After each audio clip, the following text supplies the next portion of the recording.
السلام علیکم ورحمۃ اللہ وبرکاتہ۔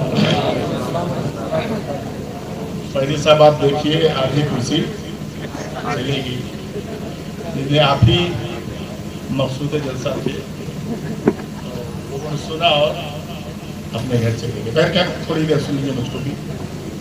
بسم اللہ الرحمن الرحیم، نحمدہ ونصلی ونسلم علی رسول اللہ، اما بعد، اعوذ باللہ من الشیطان الرجیم، بسم اللہ الرحمن الرحیم، ان الذین آمنوا وعملوا الصالحات سیجعل لهم الرحمن ودا۔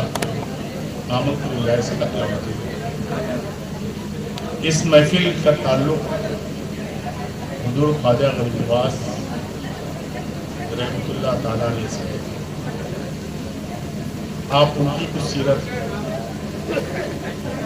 اور آپ کی زندگی سماعت کریں۔ حضور خواجہ صاحب کا آستانہ آپ نے دیکھا ہے، کسی مذہب کا آدمی وہاں آتا ہے تو روک ٹوک نہیں، حتیٰ کہ آپ کا جو دیگ ہے اس دیگ میں جو کھچڑا پکتا ہے اس میں گوشت نہیں ڈالا جاتا۔ کیوں نہیں ڈالا جاتا؟ کہ بہت سے آپ کے چاہنے والے ہیں جو شاکاہاری ہیں، اور وہ اگر تبرک لے جانا چاہیں وہ لے جا سکتے ہیں۔ یہ خواجہ صاحب کی دیت ہے۔ اب میں ایک واقعہ خواجہ صاحب سنا دوں، آپ لوگ تقریر تو سنتے رہتے ہیں، سنا ہوا واقعہ ہے کہ خواجہ صاحب کی زندگی کیسی تھی۔ آپ کرامتیں آپ نے سنی ہوگی، کاسے کی بات سنی ہوگی۔ میں کرامت سے زیادہ استقامت پر زور دیتا ہوں، اس لیے کہ اگر استقامت ہے تو سب سے بڑی کرامت وہی ہے۔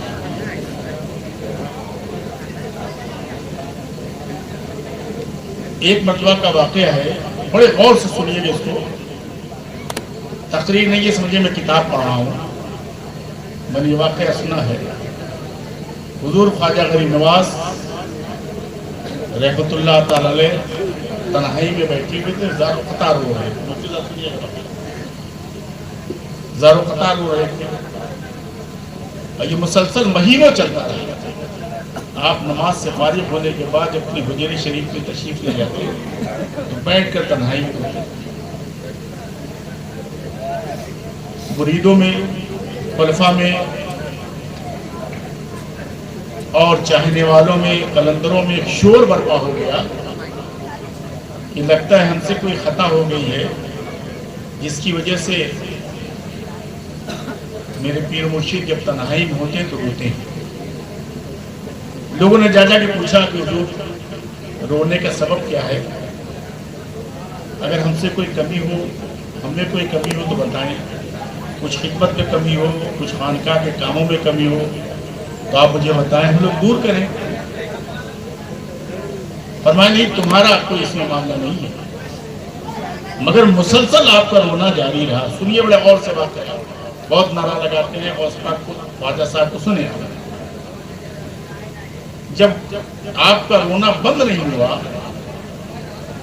تو سارے خلفاء، مریدین، قلندران جتنے بھی تھے خانقاہ کے، سب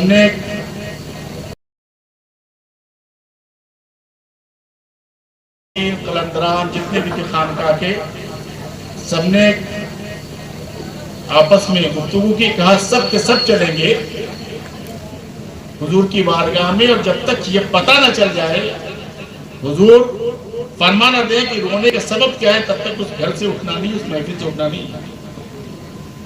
قلندر اٹھے، فقراء اٹھے، مریدین اٹھے، سب کے سب حضور خواجہ غریب نواز کے حجرے میں حاضر ہوئے۔ قلندروں نے اپنی بات رکھی، فقراء نے اپنی بات رکھی، مریدین نے اپنی بات رکھی، خلفاء نے اپنی بات رکھی۔ آپ نے فرمایا نہیں، تم میں سے جن لوگوں نے باتیں رکھی اس میں رونے کا کوئی سبب نہیں، تم سے کوئی تکلیف نہیں، کسی نے کوئی تکلیف نہیں پہنچی۔ تو کہا حضور آج ہم عہد کر کے آئے ہیں کہ جب تک یہ رونے کا سبب ہمیں نہیں پتا چل جائے گا آپ کی زبان مبارک سے، تب تک ہم چوکھٹ سے جائیں گے۔ جب زیادہ دباؤ پڑا تو آپ نے فرمایا سنو، سننا چاہتے ہو میرے رونے کے سبب تنہائی بھی کیا ہے؟ کہا کیا؟ جو بتائیں۔ ایک دن میں وضو کر رہا تھا اور جماعت کھڑی ہو گئی تھی، مجھ سے ایک سنت چھوٹ گئی، ایک سنت وضو کی چھوٹ گئی، اور جب میں تنہائی میں اس چھوٹی ہوئی سنت کو یاد کرتا ہوں تو مجھے رونا آتا ہے۔ اور رونے کے سبب یہ ہے کہ کل میدان محشر قائم ہوگا، نبی آخر الزماں کے ساتھ ہم ہوں گے، عرض کریں گے اے اللہ کے رسول، معین الدین آپ کی بارگاہ میں آئے، اس کی شفاعت فرمائے، آپ کا ماننے والا، آپ کا چاہنے والا، آپ کا کلمہ پڑھنے والا، اس کی شفاعت فرمائے۔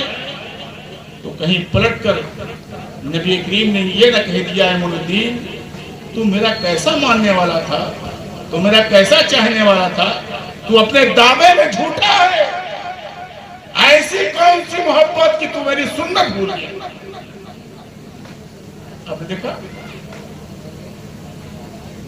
فرمایا کہ خلفاء اگر نبی نے رخ مبارک موڑ لیا اور کہا معین الدین تو اپنے دعوے میں جھوٹا ہے، تو بتلاؤ میرا وہاں کون سا ہے؟ یہ تھی خواجہ معین الدین چشتی اجمیری کی استقامت،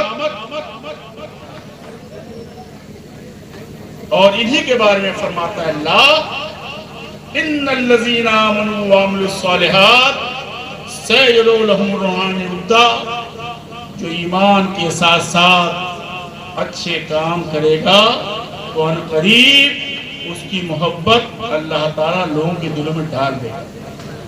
خواجہ معین الدین کی تاریخ ہم کسی پوسٹر سے نہیں جانتے، خواجہ معین الدین کی حیات ہم تقریروں سے جانتے ہیں۔ ہمارے دلوں میں خواجہ معین الدین کو اللہ تعالیٰ نے ڈال دیا ہے۔ آج 6 تاریخ آتی ہے، نہ کوئی پوسٹر ہے، نہ کوئی پمفلٹ ہے، نہ کوئی اشتہار ہے، نہ کہیں کچھ ہے، لوگ 1 مہینے پہلے سے اپنا ٹکٹ کروانا شروع کر دیتے ہیں۔ فرماتا ہے سیجعل لهم الرحمن ودا، اللہ تعالیٰ ان کی محبت لوگوں کے دلوں میں ڈال دے گا۔ تو آپ نے خواجہ معین الدین کی حیات سنی، ایک سنت، کیا سنت چھوٹی تو رات بھر روتے رہے، اور یہاں ہم لوگ فرد چھوڑ دیتے ہیں، جنت کے دعوے دار بنے رہتے ہیں۔